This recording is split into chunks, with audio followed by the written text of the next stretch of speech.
دجاج،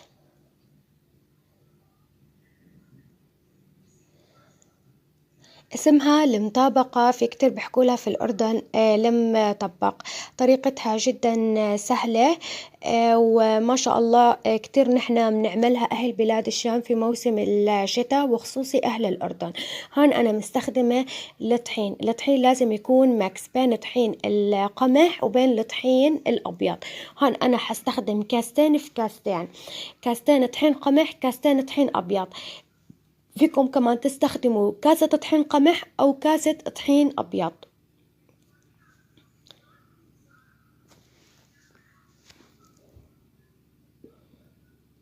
هون أنا استخدمت كاستين بكاستين، فيكم تستخدموا كاسة في كاسة. أهم شيء يكون فيها طحين قمح وطحين أبيض. اللي مو متوفر عنده طحين القمح دايما ما تتقيدوا بشيء معين، فيكم تعملوها بس بطحين أبيض. هاي الأكلة دايما بيعملوها أهل الأردن في موسم عصر الزيتون، من الأكلات المشهورة وخصوصي في الأردن في منطقة عربد. هون حضيف لها اليانسون. هي رح تستخدموا لها معلقتين من اليانسون، معلقة كمون، كمان ححط لها معلقة من حبة البركة، و3 معالق من السمسم. أهم شيء السمسم يكون محمص، إذا جبتوا سمسم أبيض ضروري إنكم تحمصوه. ونص ملعقة ملح،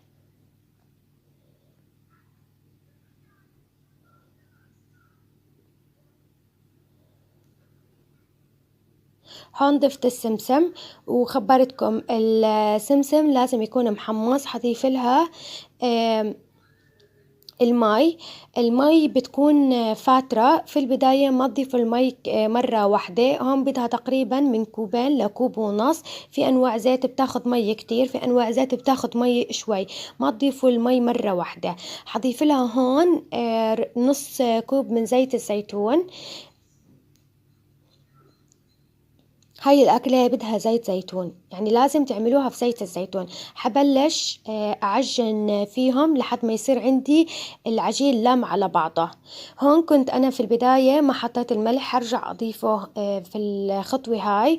وبلشت أعجن فيهم. ما بينحط لها خميرة أبدا، لازم ترتاح من ساعة لساعتين، تتركوها ترتاح وبعدين تبلشوا تشتغلوا فيها. كل ما ارتاحت أكتر العجينة كل ما حصلتوا على نتيجة أفضل.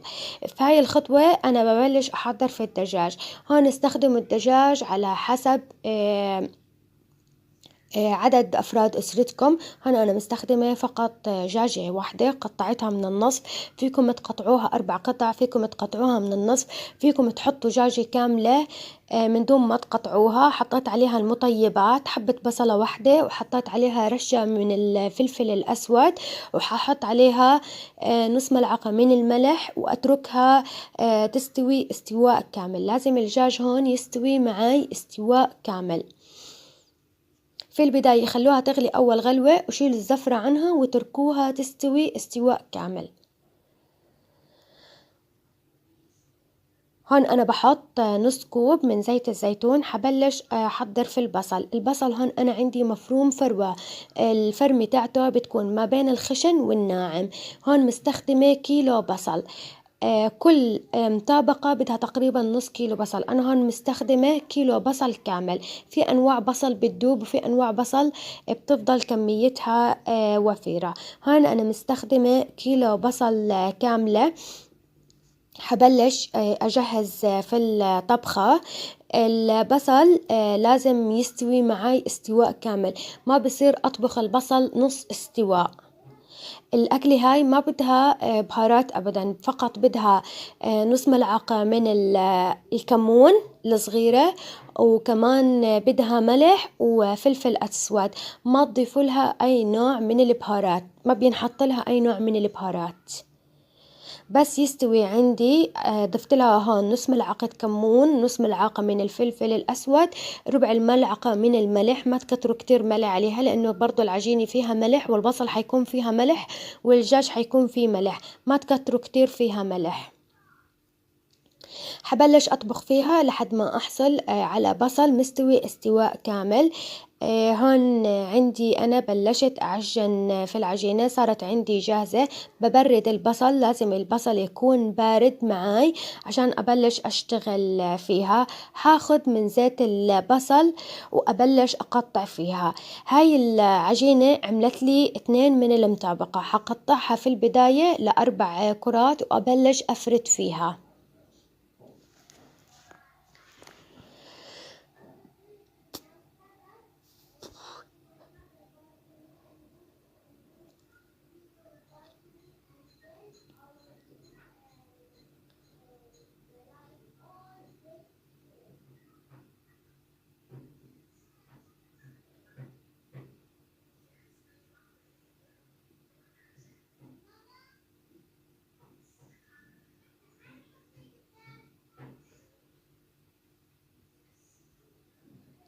هون أخدت أنا ملعقة من زيت الزيتون من اللي أنا استخدمته في خلطة البصل على أساس ما يطلع معاي فيها كتير زيت. حبلش أفرد فيها، لازم ترقوها كتير منيح، ما ترقوها في الشبك، دايما استخدموا إيدكم. حبلش أرق فيها لحد ما تفرد معاي.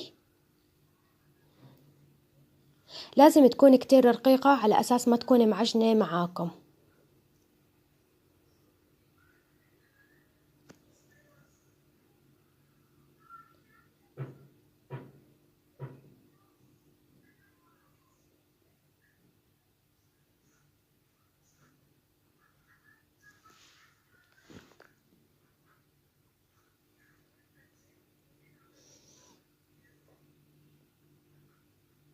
بس تدرق معايا حضيف لها أنا هون البصل اللي استخدمته. إذا فتحت معاكم فيكم تلموها بأطراف الإيد. هحط فيها البصل. ما شاء الله، هاي إذا كان عندكم متوفر الأفران العربية، مشهورة في كتير دول الأفران العربية، بتعطيكم نتيجة لسه أفضل من أفران الكهرباء. أنا استخدمت فرن الكهرباء لأنه للأسف غير متوفر عندنا الأفران العربية. بإذن الله المتوفر عنده الفرن العربي بتعطيه نتيجة لسه أفضل من الأفران الكهرباء. هحط ملعقة كبيرة جدا من خلطة البصل. الملعقة الكبيرة بتكون بتعادل نص كاسة العصير اللي هو كمية البصل. حفردها بالعجينة اللي أنا رقيتها، وحبلش أسكر فيها. بلشوا سكروا فيها من الأطراف والجوانب، ورقوها بأطراف الإيد، ما تضغطوا عليها كتير على أساس ما تنفتح معاكم. هلأ هون أنا بلشت أرق فيها، ألم العجينة على بعضها بأطراف الإيد على أساس ما تكون كتير معجنة معي، وحبعد المسافات عن بعض. بتكون طريقة تسكيرها مثل هيك. هي تقريبا هاي الأكلة كمان مشابهة لأكلة المطبق، مشهورة في دولة السعودية، في المملكة السعودية. هلأ هون بتحطوا بتلموا عجينة جوا عجينة. هلأ هون هاي أنا شلتها على جنب، حبلش أرق في التانية بتكون فكرة رقها نفس فكرة الأولى. برقها كتير منيح، بحط أول شي ملعقة من زيت الزيتون، وبرقها كتير منيح لحد ما أحصل على عجينة كتير رقيقة. بحط فيها البصل وبفردها بأطراف الإيد، وبجيب العجينة اللي أنا استخدمتها في الأول، المطبق اللي أنا طبقتها، وبحطها جوا التانية. ضروري هذا الفيديو للي بحب طريقة المطابقة يتابع الفيديو خطوة بخطوة ليحصل على أفضل نتيجة.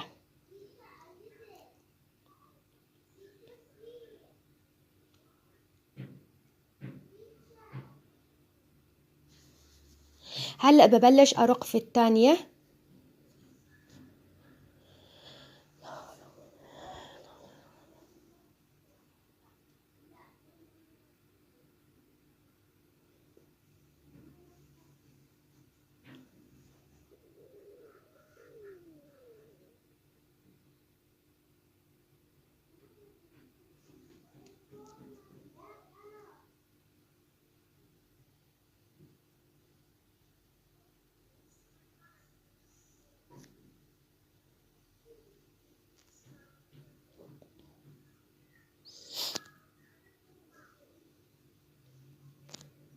هلأ هون أنا حطيت البصل في المطبقة الثانية اللي حطبق الأولى مع الثانية، هي اسمها أكلة المطابقة لأنه فكرتها إنه بتكون العجينة مطبقة وكرة جوا كرة، عجينة جوا عجينة. هلأ هون أنا ححط الطبقة الثانية وحبلش أسكر فيهم. بعد ما أسكرها بنقلها شوي شوي على الصينية، وكمان فيكم تسكروها في نفس الصينية بيطلع معاكم النتيجة لسه أفضل، ما بتفتح معاكم أبدا. إذا فتحت ما في أي مشكلة، فيكم تسكروها بأطراف الإيد. حجيب صينية ممسوحة بفنجان من زيت الزيتون، وححط فيها المطابقة تنخبز على درجة حرارة عالية من 270 ل280. بتشووها من تحت لحد ما تستوي معاكم وتعطي لون ذهبي، بعدين بتطلعوها على الشواية من فوق. بدها درجة حرارة كتير عالية، وبتنحط في الطبقة في النص. بس تستوي معاكم كفوا باقي المطابقة اللي انتوا عملتوها على نفس طريقة الاستواء. هون مسحت الصينية بزيت الزيتون، لازم تكون كمية زيت الزيتون اللي راح تكون في الصينية فنجان. حسكرها ولمها على بعضها، وحكيت لكم تنحط بالفرن على درجة حرارة من 270 ل280، بكون الفرن مشغل من قبل. هلأ هون أنا ببلش أحضر في هذا الوقت لما أحطها في الفرن في الدجاج أنا مستوي عندي استواء كامل. حطيت له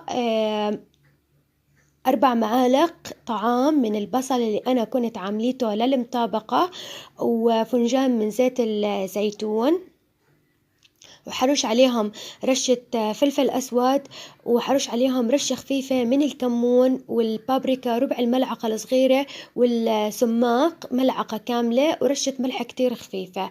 وحمسح الدجاج فيه كتير منيح، وححط عليهم فنجان زيت زيتون وأدخلهم على الفرن. فقط حطوهم على الشواية من فوق في البداية، شووهم من تحت، بعدين ارجعوا اقلبوا الدجاجة وشووها من فوق.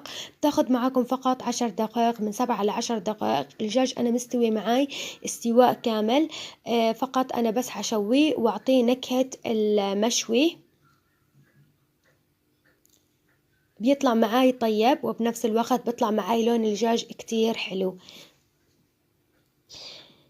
بس يستوي عندي المطابقة وتستوي عند الدجاج، بتحطوا المطابقة من تحت وبتطلعوا الدجاج وبتحطوه على وجه المطابقة.